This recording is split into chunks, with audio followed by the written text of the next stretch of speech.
এরকম সুপ্রিয় দর্শক, আপনাদের ভালোবাসা আসলাম সেই চাঁদের মতো ফুটফুটে এক মেয়ের কাছে। আমরা শুনবো তার জীবন কাহিনী। আসসালামু আলাইকুম। ওয়ালাইকুম আসসালাম। আপু কেমন আছো? আলহামদুলিল্লাহ ভালো। তোমার ফ্যামিলির সবাই কেমন আছে? ফ্যামিলি সবাই ভালো আছে, কিন্তু আমার আব্বু একটু অসুস্থ। আচ্ছা, আর তোমার নামটা কি জানো? একবার বলবে প্লিজ। আমার নাম হচ্ছে মিথিলা। মিথিলা। তোমার দেশের বাড়ি কোথায়? ঠাকুরগা। ঠাকুরগাঁও। আমার প্রশ্ন করার উদ্দেশ্য হচ্ছে, তোমাকে তো চিনি, দর্শক যে নতুন দর্শক আছে তারা তো জানার একটু বিষয় আছে, জন্য প্রশ্ন করলাম। এখন তুমি কি করছো? বর্তমানে আমি কিছুই করি না, আমি বাড়িতেই থাকি। আচ্ছা, তোমার আব্বু অসুস্থ আছিল দীর্ঘদিন, এখনও অসুস্থ হয়ে আছে না? ঠিক তো হয়নি? না, ঠিক হয়নি, মানে হয়েছে, মানে মোটামুটি এখনো পরিপূর্ণভাবে সুস্থ হয় নাই। আচ্ছা, তুমি তো অনেক ভিডিও করলে, কোনো দেশ বা প্রবাস থেকে কোনো ভাই সাড়া দেয়নি? এখনো ওরকম মানুষ পাই নাই দেখে তো এখানে আসছি ভিডিও করার জন্য। আচ্ছা, তুমি কি ধরনের মনের মানুষ চাচ্ছ যে এখন এত সুন্দর লোক, তোমার এত ভালো চেহারা, তো তুমি ভালো মনের মানুষ পাচ্ছ না, তার কারণটা কি জানতে পারি? হয়তো আমার চেহারা ভালো না, এই কারণে হয়তো পাই নাই, বা আমার ব্যবহার হয়তো ভালো না এই কারণে, বা হয়তো আমি কোনো দিক থেকে কমতি আছি এই কারণে হয়তো এত ভিডিও করার পরও একটা মানুষ হয় আমাকে পছন্দ করলো না, বা কারো চয়েস হয় নাই। আচ্ছা, এটাই হতে পারে তোমার শেষ ভিডিও। কোনো প্রবাসী ভাই যদি তার ওয়াইফ থাকা অবস্থা তোমাকে বিয়ে করতে চায়, তোমাকে চালাতে পারবে, তাকে চালাতে পারবে, তাতে কি তুমি রাজি আছো? অ্যাকসেপ্ট করবে? রাজি আছি, আমার সমস্যা নেই। সে আচ্ছা, যদি তার ওয়াইফকেও দেখে, যদি আমাকে দেখে, তো আমার কোনো সমস্যা নেই।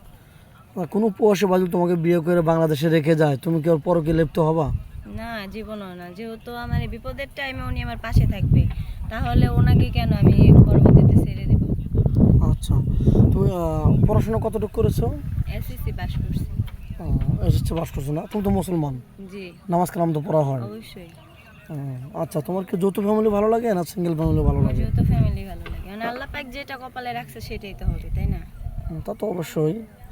তা যাই হোক, বিয়ের পরে তোমার যেমন এখন তোমার অভাব বা দরিদ্র, তোমার ভালো পরিবারে বিয়ে হলো, আল্লাহ তোমার মুখগুলো তাকাইলো, অনেক ভালো পরিবারে তোমার বিয়ে হলো, তোমার কি কোনো ইচ্ছা আছে যে তোমার স্বামী কিনা কোথাও ভ্রমণ করতে যাবো, কোথাও ঘুরতে যাবো, এরকম আশা আছে? আশা নাই, স্বামীকে নিয়ে সারা জীবন ভালোভাবে সংসার করব, এটাই আমার একমাত্র ইচ্ছা। ঠিক আছে, কোনো জায়গায় ঘুরতে যাওয়া আমার কোনো ইচ্ছা নেই। স্বামী যদি নিয়ে যায় তাহলে যাবা নাকি? স্বামী যদি ভালোবেসে কোনো জায়গায় নিয়ে যায় তাহলে যাব। হুম, ঠিক আছে, শুনলাম। তো এখন তুমি মানে আর কি বলবো, আমার থেকে এসে আমি কাটো না।